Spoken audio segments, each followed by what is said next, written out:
Hello YouTube. Second take on this video. First one didn't come out good. I got my Eken H9 tore apart.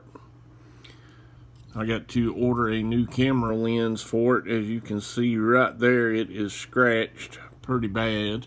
And it comes out on the video real scratchy, so that's not acceptable. So I'm gonna do that, replace that.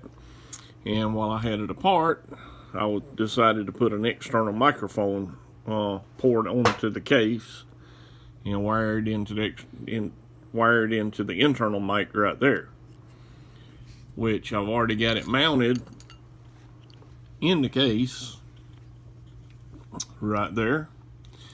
And as you can see right there's the microphone port.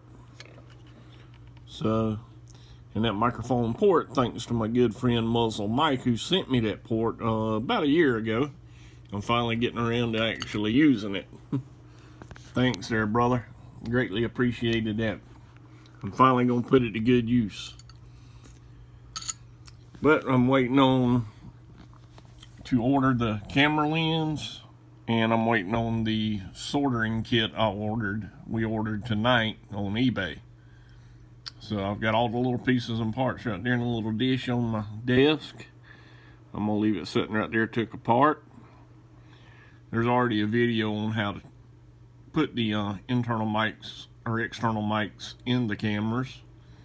For those of you that do not know how to do it, it shows step-by-step instructions on YouTube. All you got to do is type it in. So that's why I didn't do another how-to video, because there's a bunch of them already out there.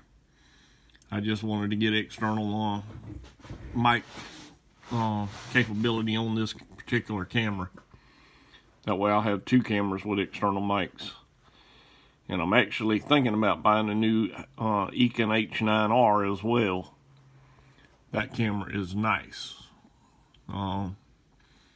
Costs less than the original H9 I've got right here. But anyway, YouTube, that's about it.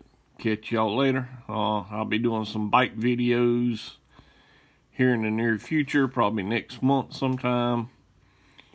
As soon as I can start ordering parts, get the parts in, I'll be fixing a bike back, getting it back ready for next riding season. Catch y'all later. Bye for now.